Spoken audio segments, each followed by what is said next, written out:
à toutes et à tous, ravi de vous retrouver pour nos petites vidéos hebdomadaires entre notre partenaire Idealco et notre cabinet avocat Lando Associés. Une toute petite vidéo ensemble pour une petite astuce étrangement assez peu connue.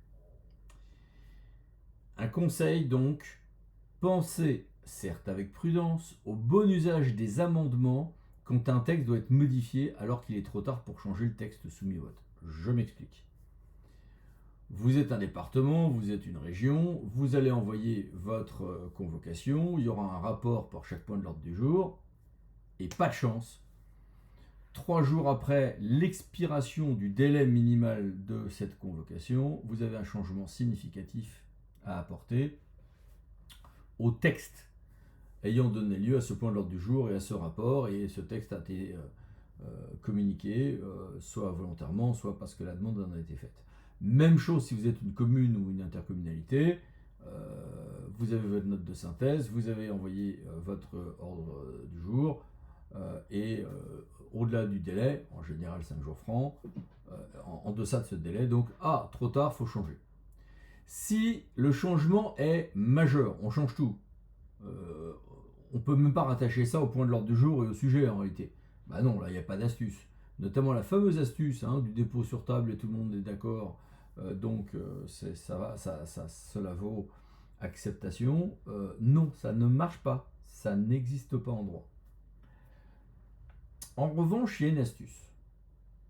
Imaginez, je reste par exemple dans une commune, 3 jours francs avant la séance du conseil municipal, on a fini par obtenir par exemple un accord un peu différent avec une entreprise, le rachat d'un bien, enfin voilà, on a besoin de passer à des libres, mais on va devoir changer un montant, une condition, parce que la négociation a continué après la date d'envoi de l'ordre du jour. C'est assez classique, c'est assez classique. Eh bien, si le maire en séance dit par ailleurs on va modifier la délibre, par rapport à ce que vous avez tous reçu chez vous, ou s'ils l'ont pas reçu, ceux d'entre vous qui avez voulu la consulter, vous l'avez consulté et vous allez constater qu'on va vous proposer un texte qui a changé, là, vous viciez votre délibération. Bon, évidemment, si vous avez le temps, vous pouvez faire une autre séance. S'il y a une séance du conseil dans 15 jours et qu'on parle d'un acte qui est, par exemple, un contrat signé de toute manière dans 4 mois, bon, pas un problème. Mais si on est très pressé, date de signature, limite de promesse de vente, date au-delà de laquelle on va perdre tel ou tel financement départemental, régional, étatique, que sais-je encore. C'est trop bête. Alors l'astuce est la suivante.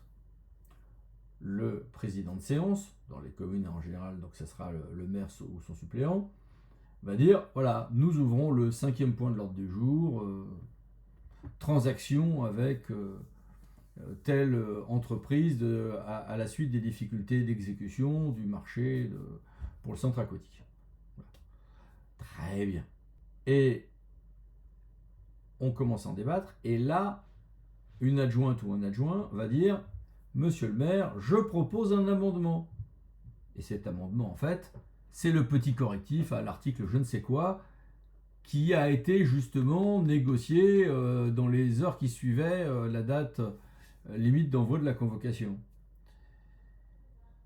Si cet amendement est présenté par quelqu'un d'autre que l'exécutif, qu'on pense bien à faire 2 votes, un sur le texte et un sur l'amendement, et si le règlement intérieur ne ligote pas trop le droit des amendements, alors votre astuce marche et vous avez sauvé la passation de votre délibération en temps et en heure. Voilà, à bientôt pour d'autres vidéos. Merci, au revoir.